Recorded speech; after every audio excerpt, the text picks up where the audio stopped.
Good morning, students. Welcome again in online classes. It is revision class. हम start कर रहे हैं हमारा revision chapter number first the story of village Palampur. जैसा कि पहले रूटीन क्लासेस में आपको बताया गया है कि ये एक हाइपोथेटिकल विलेज है जिसका हमने केवल एक एग्जाम्पल लिया है आपको गांव में हुए प्रोग्रेस के बारे में बताने के लिए। पालनपुर जो एक गांव है, according to the chapter, Palanpur जो गांव है, विलेज है, वो बहुत ही वेल डेवलप्ड विलेज है जिसके अंदर इरिगेशन सिस्टम, ट्रांसपोर्टेशन सिस्टम, हर सेक्टर, चाहे वो फार्मिंग से रिलेटेड हो, नॉन फार्मिंग से रिलेटेड हो, एजुकेशन से रिलेटेड हो, हेल्थ से रिलेटेड हो, सारे सेक्टर्स जो हैं वो बहुत ही अच्छे से डेवलप्ड हुए हैं। अब क्या कारण है कि पालनपुर विलेज जो है वो इतना डेवलप्ड है दूसरे गांवों से, जो इसके आसपास नेब्सकिन और नेबरिंग विलेजेस हैं उनसे ज़्यादा डेवलप क्यों है? क्या कारण है कि पालनपुर विलेज जो है वो इतना डेवलप्ड है? तो इसे जानने के लिए हम ये जानेंगे सबसे पहले कि जो प्रोडक्शन के लिए रिक्वायरमेंट जो गुड्स एंड सर्विसेज होती हैं वो 4 होती हैं।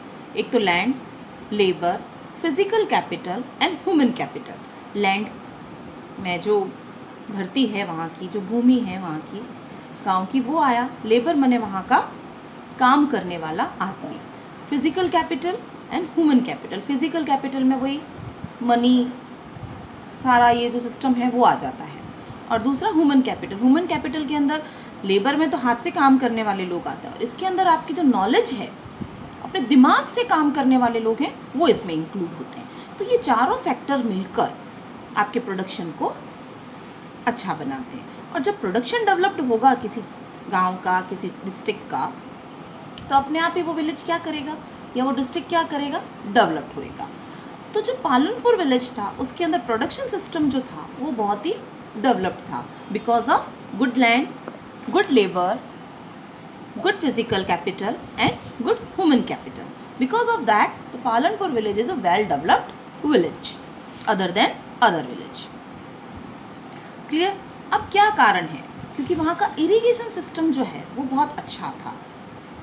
सारे गांव जो थे, पालनपुर जो विलेज था वो बहुत ही अच्छा इरिगेशन सिस्टम रखता था, इसी कारण डेवलप था। दूसरा, ये लोग, यहाँ के जो किसान थे, वो लोग जो विलेज के मनी लीडर हैं, लैंडर्स हैं, उनसे पैसा नहीं लेकर किससे पैसा लेते थे? बैंकों से। क्योंकि वहाँ पर banking system, hospital, education system सब कुछ डेवलप था। तो वहाँ का जो बच्चा है वो पढ़ता था तो एजुकेटेड था, एजुकेशन से उसको तरक्की के और रास्ते मिलते थे। तो ये सारा सिस्टम जो वहाँ पर वेल डेवलप्ड था, इस कारण से गाँव भी वेल डेवलप्ड हुआ। पालनपुर के जो लोग थे वो एक साल में 3 फसल लेते थे। एक साल में 3 फसल लेते थे। कि ऐसा क्यों?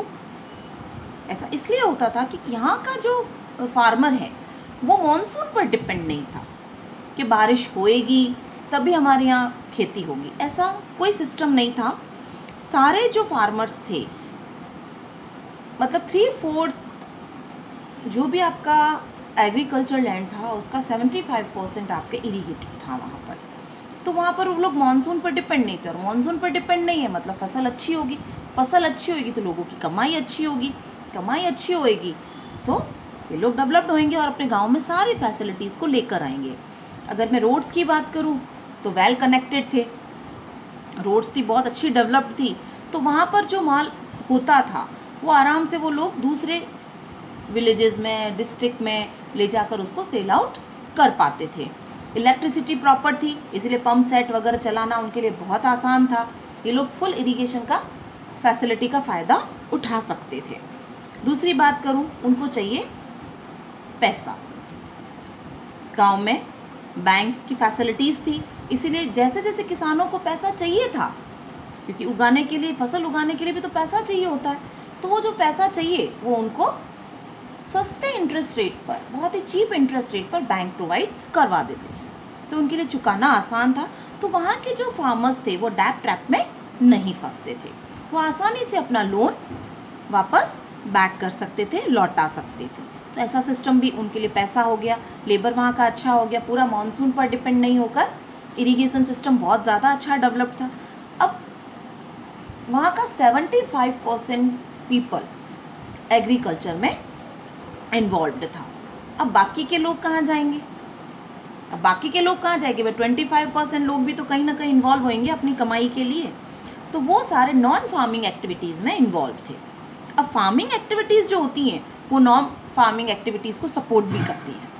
कैसे कि मान लो आपने अपने खेत में गन्ना उगाया, सारा गन्ना ले जाकर बेच थोड़ी दोगे। इससे एक सिस्टम और भी तो होता है कि आप गन्ने का जूस बनाकर भी तो बेच सकते हो।